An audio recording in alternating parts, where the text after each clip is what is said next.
How's everybody doing? This is the Rebelcast special episode, Tarkir Dragonstorm Starter Kit. I'm with Athena the Bud. Lovely as Hello. always. And we're here with some an information-packed episode, special episode for you, just going over basically our information that we've attained from studying the limited archetypes, doing a little bit of a limited breakdown, talking about how the constructed side of the set is playing out. We're gonna go over our top five favorite cards, especially for me for brewing, for sure. And then we're also gonna introduce a new deck for you to consider in your week one Tarkir Dragonstorm journey. So I'm excited to go ahead and get this going.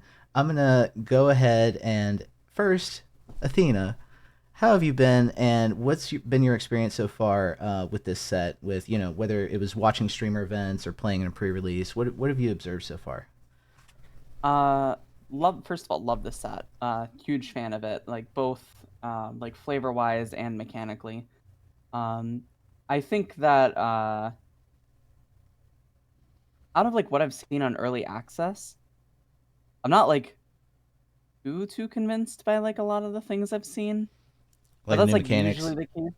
the case. Mostly because like you don't get to see it against the top decks, right? You're just seeing Right. it against other brews. So when like Jim Davis pops up with like 8 land destruction, 4 drops with 8 2 mana ramp cards, it goes 5-0. It's like, oh well, everyone's playing like 3 color soup, so yeah, land destruction looks good, but like you gonna land destruction mono red to death?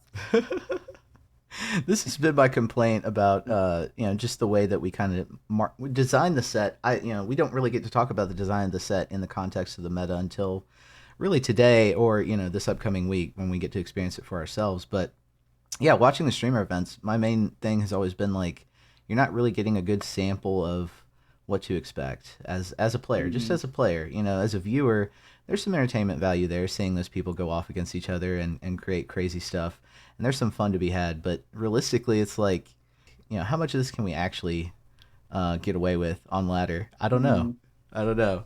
But let's go ahead and dive into the set. There's always going to be lots to talk about, lots to speculate on. Let's actually talk about what we do know. So first off, all this information, it's publicly available, so I'm not going to go over it at length like I have in the past. I'm just going to go over roughly the shape of the limited archetypes. Of course, the big thing to announce is that they paired these three-color Triumph archetypes, the traditional ones, with like a two-color sort of smaller version that characterizes a portion of those three-color wedge. So Abzan Endure has the corresponding sacrifice archetype also that you can select. Jeskai Flurry also has like an is it two spells archetype that you can select. Sultai Renew, all about the graveyard. But the Golgari side is all about the 1/1 counters. So, very interesting mix there.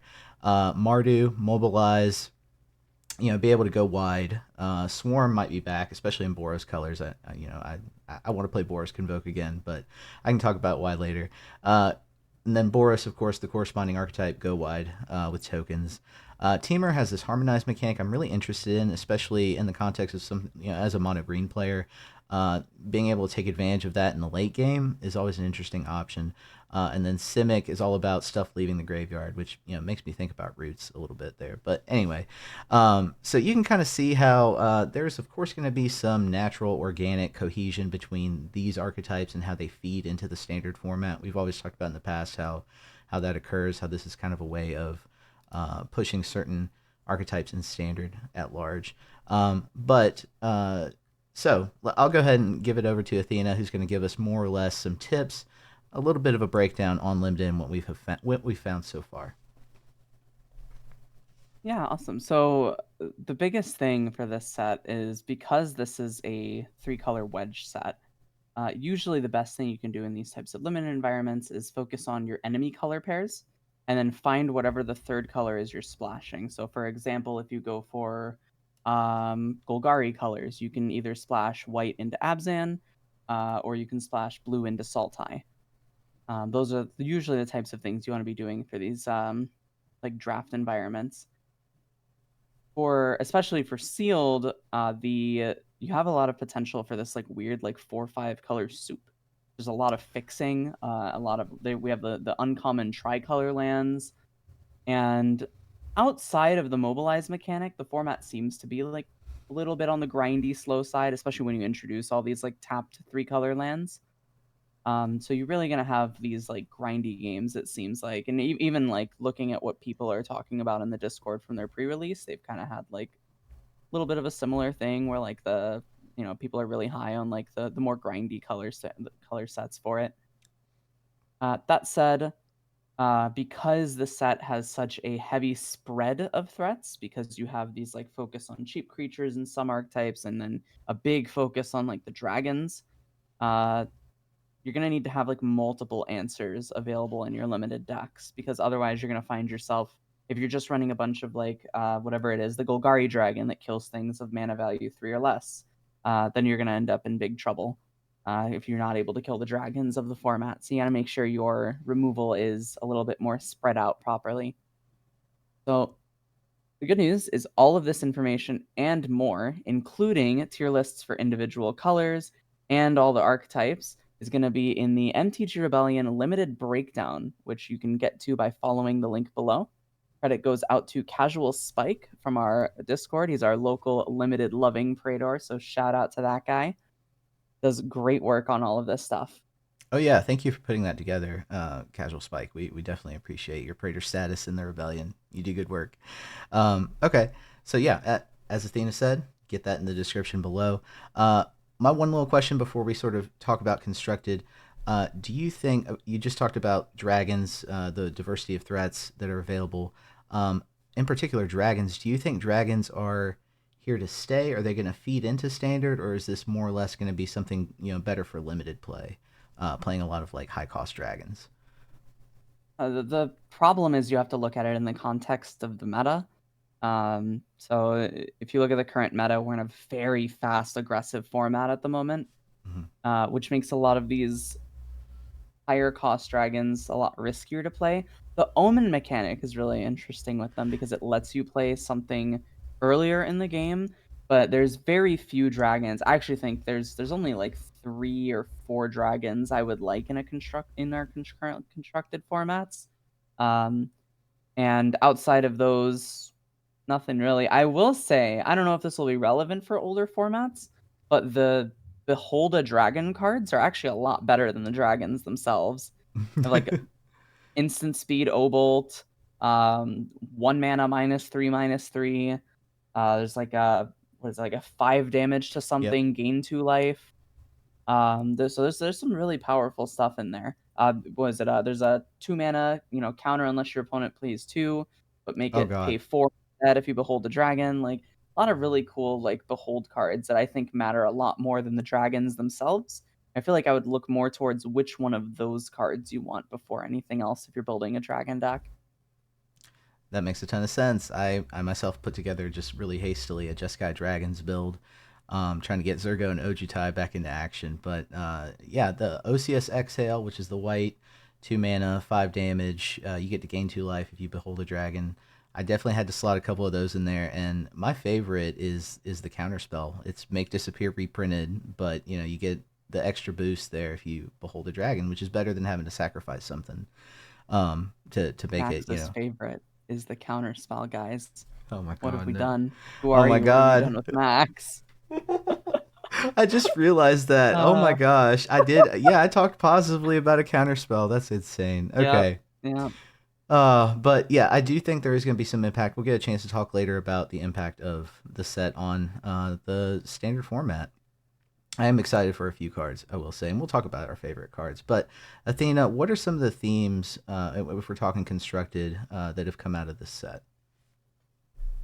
So, as we said in the limited section, this is a heavy 3-color set. So, a lot of the big mechanics are going to be focused on the enemy colors to help split the wedges up a bit. You end up getting some really powerful, like, you get these like 2 colors splashing a third decks that you could make. So, like, if I think of like the Simic Terror deck, got a couple of cool tools in the Sultai colors. Um, there's like the Orzhov deck that's like kind of a mid-rangey, control-y Ketramos deck that could get some tools splashing green. So you want to see like which of the colors in your 3 you're splashing, because it's a lot easier to focus on 2 and splash a third than try to get like an even number of all 3.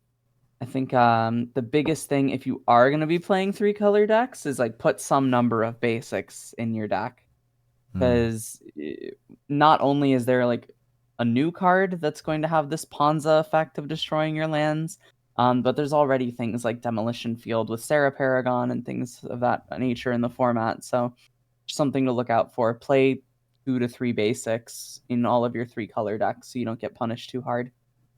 The one thing that's like really disappointing about this set though, for constructed, our most popular removal spell currently is Nowhere to Run, Yep. and it feels like Wizards just did not want to print 4 toughness creatures in this set. Almost everything across the board is an X3. Even a lot of the rares are like 3/3s and 4/3s. So I'm hesitant to say that a lot of those cards will see play. I'm actually more impressed by the non-creatures in this set than I am the creatures.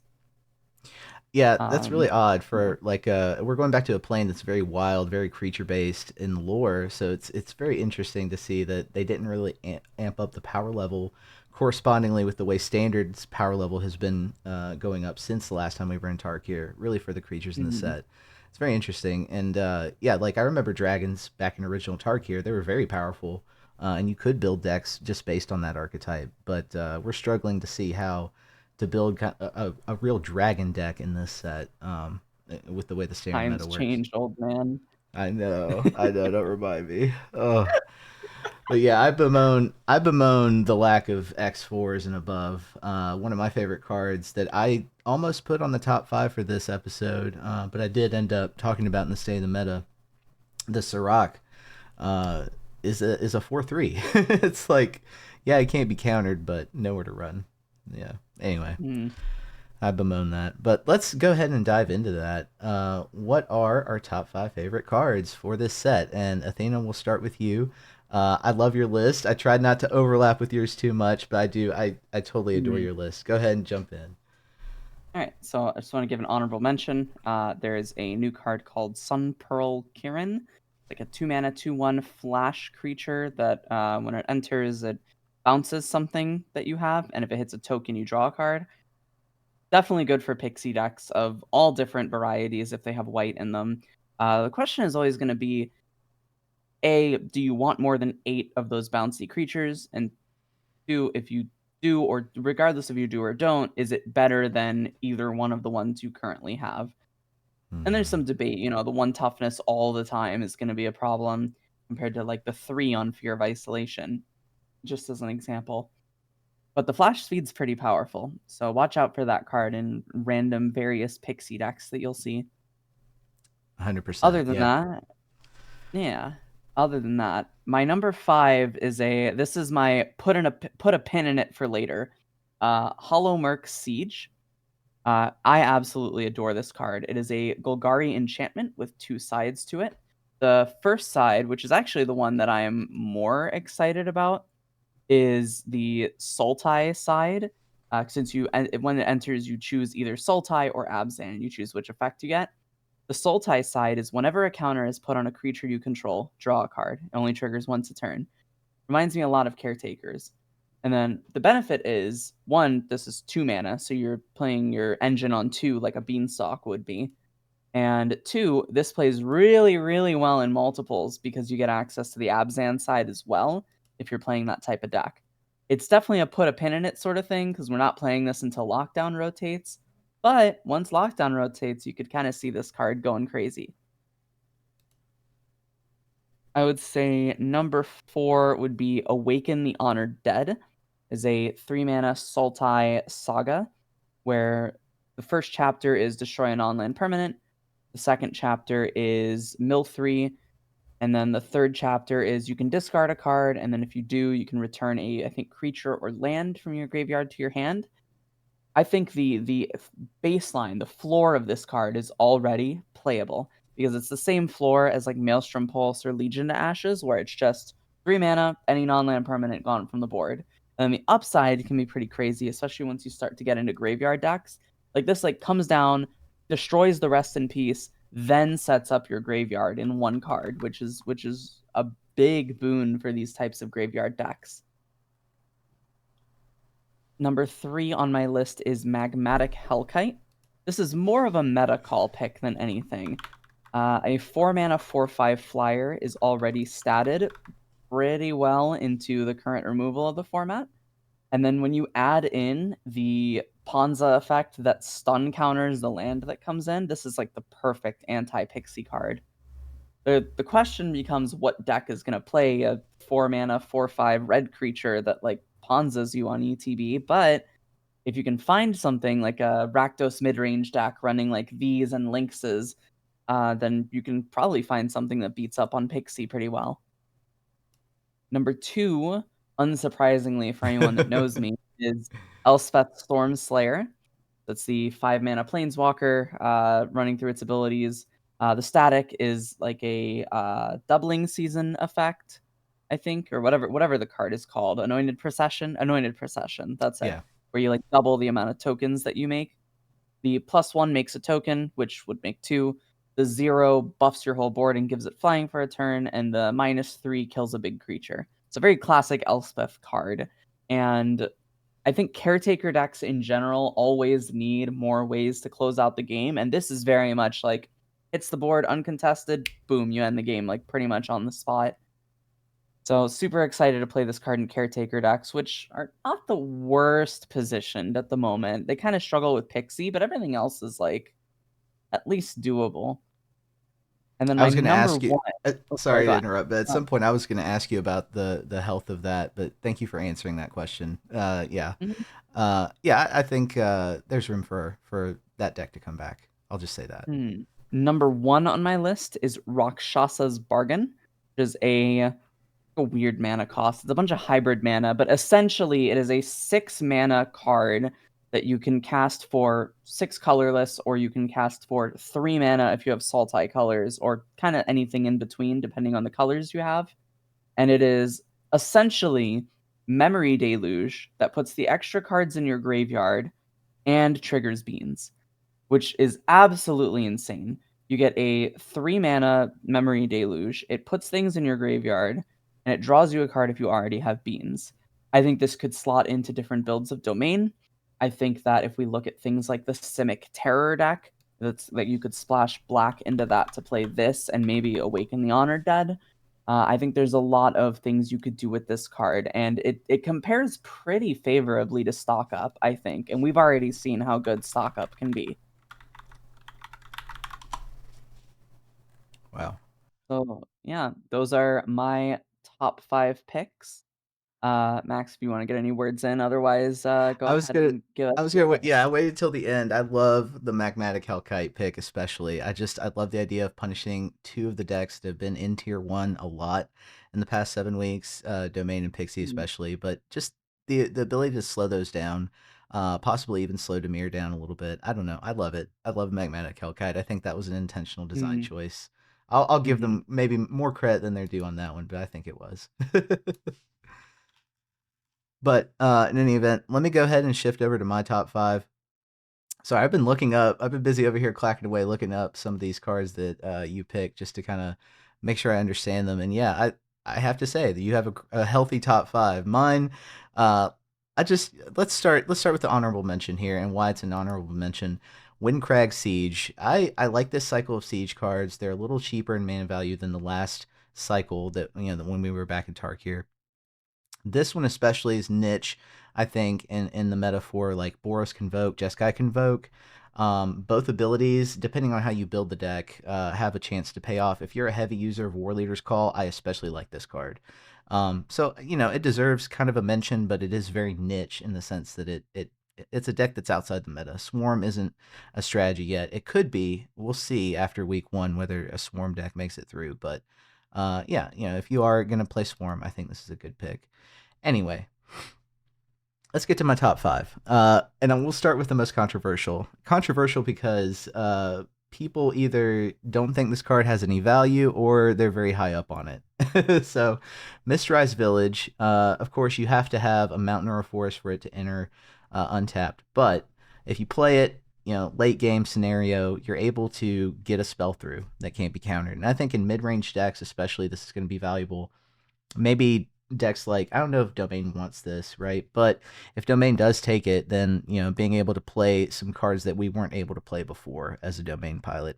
I don't know. Maybe it makes mid range a little less risky. I'm unsure, but nonetheless I thought it deserved a spot, if nothing else, because it has sparked some discussion. Athena, I do want to ask though, what do you think about this card? Have you developed an opinion on it? It's definitely better in older formats, I think. I'm not sure this card really sees any standard play, especially with Cavern of Souls right now Mhm. in standard, kind of filling that role. And with control, not I mean, it's not the best deck at the moment. It's not bad, but it's not exactly like a tier 1 deck. So I would say this gets better the further back you go, where when you get into modern legacy, where you have these like blue-based combo decks that really need like one specific spell to resolve, that's where the power of this spell really shines. Okay. Okay. Yeah, I'm willing to agree with you on that. So nonetheless, I still think if somebody can find a way to incorporate this into their deck, I don't know, maybe. Scavenger Regent, though, I think we'll see some plays, especially because we have some people who, regardless of where it is in the meta, will play mono black to the death. Um, Mhm. this card is what I consider a mid-sized meat hook massacre, but you also get the possibility of it being a 4/4 body with evasion that has a really cool board.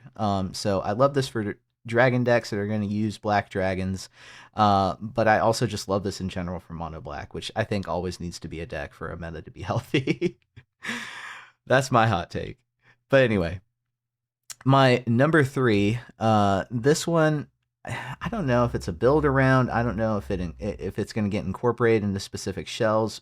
People have been talking about it. Tygam, Master Opportunist, in the context of domain and whether you can duplicate overlords. What is the nature of that? I think Wizards most recently, as of yesterday, I think, released an announcement clarifying how that worked with impending. That it is going to, they're going to tax you with the impending tokens. I don't know if they're changing the mechanics of the. I haven't read deep enough to say into the rules whether they're shifting a mechanic, but that's how it's going to work. And so they had to come down on that. And I'm glad they did that before the set officially releases. Nonetheless, I still think it could be a broken card in the correct shell. But most of the shells that you think about this going in already have slots pretty much filled up and not too many flex slots. So we'll see if it sees any play. Maybe it does after some kind of rotation. All these cards, of course, might get just a little bit more powerful and valuable after rotation. Number two, I have to talk. I had to incorporate number two. How could I not? Like, one, we've been trying to break the Ketramos shell. I suspect this card will help. Strategic Betrayal. But the other reason is, and this might be my love for Mono Black, is they needed a better piece of graveyard hate. And they got one. And it's attached to a bit of removal. So I think that's pretty cool value for what the card costs. I suspect we'll see it at least in some sideboards, if nothing else. Maybe it does make its way into the Ketramos shell. I don't know. But the card at my number one slot, I have to mention because I have been playing Golgari Demons, and Rock Curse Rakshasa presents the possibility of having that 2 mana value demon on the board, making Annex, gain you life as opposed to taking away life. And, of course, everything dies to removal. But this has a really cool renew trigger or a renew ability that gives creatures decayed. And I was thinking about that in the context of Golgari midrange. It does want to punish, it does want to push through. You have your Archfiend of the Drosses, you're worried about your clock. Something like this has the potential to speed up the clock. And I have heard through the grapevine there are a couple of other sneaky archetypes that are going to take advantage of this card as well. I know Rictus has brought up playing this with Tidebinder and sort of eliminating that decayed. So it's just a 5/5 trample body, which is insane. But there's even more ways to take advantage of this card that I suspect we'll talk about pretty soon, I hope. Anyway, I don't want to give too much away. But those are my top five. What do you think, Athena? Am I getting better at Uh, these top fives? a little bit, a little bit. I definitely, I feel like a lot of these are like some of my sleeper picks, to be honest. Like, Scavenger, Regent, Tygum, Rock Curse are all like sleeper picks for me for the set. Where like I'm not really sure where they go, but like they seem pretty good. I mean, um, the Rock Curse Rakshasa, I know with Kaido, because of how like ninjutsu and combat works, you can actually deal the 5 damage, then ninjutsu it back if it gets unblocked. And no one Ooh, really wants to block like the 2 mana 5/5 with trample that dies after the turn. So jeez, Kaido I didn't even seems think of really that. sick with it. Yeah, so you Wow. get to deal the 5 first, then you can return it with the ninjutsu, which is super cool. It's the same rule that lets you like Elspeth smite something post damage. Right. So that's one that I would be looking out for the most. Okay, okay. I wonder if there's even more sneaky ways to use that card. Uh, in any event, let's talk about our new decks that we are proposing to you for your week 1 play. Athena, go first. Talk to us about Squirming Emergence. All right, so I picked a Sultai graveyard deck because I think a lot of the Sultai cards from this set are really, really good for constructed, especially for these graveyard centric decks. So I started this shell with like your pretty typical like old school squirming emergence shell. You've got your big beaters that you want to hit off of it: Coma, Atraxa, Valgavoth, Harvester of Misery. The other big beater I added was Marong River Regent, which is a really cool card because you can omen it for 4 to draw 3 discard, or you can just get this 6/7 that bounces 2 things, kind of like Cyclone Summoner from Kaldheim. So that card's really cool. I added some Rakshasa's Bargains because even though it's not a permanent for your squirming, I think it gives a lot of value to just get your 3 mana deluge to dump stuff in the grave. I added 4 Awaken the Honored Dead, which is I think this is the perfect shell for it. You kill your opponent's rest in peace or their ghost vacuum or whatever their graveyard hate is, then you mill, then you discard a piece from your hand and get something back.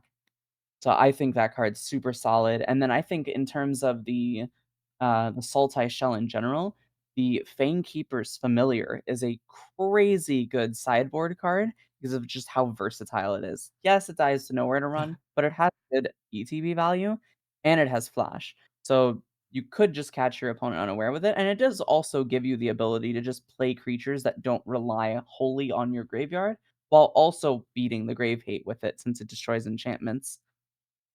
So, It's super excited to play this one. that I like the deck. That last card, Fangkeeper's Familiar, especially. I love the ETB on it, and just the that's how we're gonna have to justify things in a nowhere to run world, right? Is what are the Mm, ETBs? But it has the potential for a really cool 2-for-1 interaction as well. I like that. Okay. mhm. But yeah, I judge graveyard decks by what they want to reanimate sometimes, and so I have to give you props for the Atraxas, the one Coma, and of course the Yeah. Valgavoth. But the Coma, thank you for validating my boy Coma. I think it's important, especially when you have, like, so many possibilities for reanimation targets to kinda split them off, especially as people start to play more extraction effects, because it feels really bad if your only reanimation target's, like, Valgavoth, and then they, like, deadly cover up one of your Valgavoths, and you're just dead in the water. Exactly. Yeah, you're right. That's a good piece of nuance. Okay. I'm going to go ahead and talk about the deck that I want to introduce to you. Well, introduce. I talk about mono green all the time, but this is my latest attempt at making mono green relevant again. But let's talk about mono green Stompy. So, what made me think about mono green Stompy? I saw 2 cards in particular that had me thinking, what does it lack? I always talk about having some kind of ability to draw cards, to be able to replace the stuff that gets removed, and also some way to sort of bounce back. Of course, drawing cards is a great way to bounce back, even if you get Sunfalled. Nonetheless, I think its ability to snowball, if mono green can snowball, it does well. So I saw Serac, I saw Erd Heirloom, and Erd Heirloom in particular, just being able to help you ramp, but also having that really cool secondary ability there where you can, I've been seeing this on a few different cards, including Garruk's Uprising, which I have one of in here as well. But power 4 or greater gains trample. This one, if when they deal combat damage to a player, if they get through, draw a card. So just stacking on to cards that already allow you to draw more cards. Outcaster Trailblazer is, of course, at the center of this. Sirach Elusive Hunter is, of course, at the center of this, though it does die to nowhere to run. So I am aware of that, and that's unfortunately just going to be a chink in the armor there. I've recently been seeing a lot of people playing Lumbering World Wagon, another bit of ramp, of course, but I've also seen it as a great way to play Coma and tap it to crew. So that interaction is pretty cool. And so of course you have to have some high end creatures for that to make use of that. A couple of Vaultborn Tyrants. I'm still on this Defiler of Vigor for its ability to help you reduce the cost and really go wide if you want to with 1/1 counters and boosting everything. The Garruk's Uprising is a spicy one of to sort of give everything trampled to make that a worthwhile play. And then I had to include one copy of Craterhoof Behemoth, just in case we get to ramp to it, just in case we get to bring it in with Coma. This card is new and looks pretty tempting. Pretty tempting little Timmy card for me to play. But in any event, drawing cards being the key to outdoing all the removal that's lost, especially if you're playing against single target removal decks. And winning the grind, winning the mid-range grind is really the key. So that's why I think Mono Green Stompy might be a candidate. I will say, you brought up cheating in Craterhoof with Kona. I think that's the worst way to cheat it in possible Oh because yeah, it comes in after the combat with Kona yeah, because it's yeah. your post-combat main phase. But but if you can ramp into Craterhoof, it only takes like 2 or 3 creatures on the board to just kill your opponent. It So, does. big fan of Craterhoof in Standard, especially in a Standard that has, like, a lot of elves in it. Yeah, can't forget that Land of War Elves is also the key to anything that green in both Golgari colors and mono green are going to do. But Mhm. speaking of standard, I wanted to close on really the question on everyone's mind, right? We always think about this, we always measure in terms of this. If you're a competitive player to MTG and you play standard, every set brings up the question, will this set have an impact on the format and to what degree, really? So I'll start with you, Athena. What do you think in terms of the impact? I'm not gonna say it's low impact, but it's gonna be different impact than what people would really want. Because I think a lot of the decks in the meta have gotten at least one new toy to try out. You know, Sun Pearl Kirin for Pixie, Rakshasas for Domain, Surak for even a lot of the tier 2 archetypes, right? Surak for Cage. There's like not the Magmatic Hellkite, the one you brought up, Scavenger The Regent Regent, potentially yeah. for Golgari. Um, all these cards that are these graveyard cards for the Beanstalk decks and all that. I think a lot of decks get like one, maybe two new toys in the set, but I'm not super impressed from the ability for the set to just make a new archetype. I'm right there with you, and I think it's a very strong, from what I've seen anyway, it's a very strong limited set. I feel like the sealed is fun. The draft is going to be fun. There's a lot of colors are involved. The sort of the tier list of colors. There is still some colors that you want to go after first, but and by the way, check out that document in the description. But I think the space between them is a lot smaller now, uh, Mhm. measuring from past standard sets. Um, but in terms of the impact on the format, I think some people are going to be upset, honestly, that we're not finding something that'll crush domain. We're not finding something that'll stop mono red. We're not, especially, I think the hate against Pixie is probably the strongest of the big three right now. But especially Mhm. them getting an extra piece and not finding something that's going to really undo that deck. So it's like, I think some people measure it just in those terms, and those people might be upset by the fact that the set doesn't overturn the hierarchy, so to speak. But Yeah, I think I it will introduced. say Go ahead, go ahead. I will say I'm actually like kind of excited for this set for like Pioneer a good Hmm. bit. Hmm. 'Cause I think Pioneer could use some ways to, like, shake up that format, and have some, like, reasons to play it, and I think things like Elspeth or there's that, United Battlefront, the, like, white cocoa Yeah. for non-creature permanents. I mean, if you think of just in Pioneer, right? If you look at 3-drop non-creature permanents in those, colors, you have, like, Fable, Wedding Announcement, Caretakers, Urabrask's Forge. That's Yep. 16 really good hits off of it. So, that kinda stuff has me excited. Yeah, that card could be broken in that way, but I love the nickname that we've given it. It's basically Coco for those cards. Anyway, Mhm. I was also gonna say I think right, some people do measure in terms of if it's gonna overturn the hierarchy of the meta, but I will say on the positive side, if you're someone who values novelty, adding something new to those decks and the way that you play those decks, that's fun. I think, like as a Golgari mid-range player, the possibility of relying more on annex or including cards that I couldn't before because now there's a space opened up. Golgari midrange is back. If you're just thinking about that example, like there's stuff that has me excited about piloting that deck. So if you are a pilot of standard competitively and you play these tiered decks all the time, test with them, then I think there's something for you here. There's a good smattering of cards going into different archetypes as opposed to being focused on just a few. But that's my take. In any event, thank y'all for joining us on the starter kit for this wonderful set that I can't wait to play this week.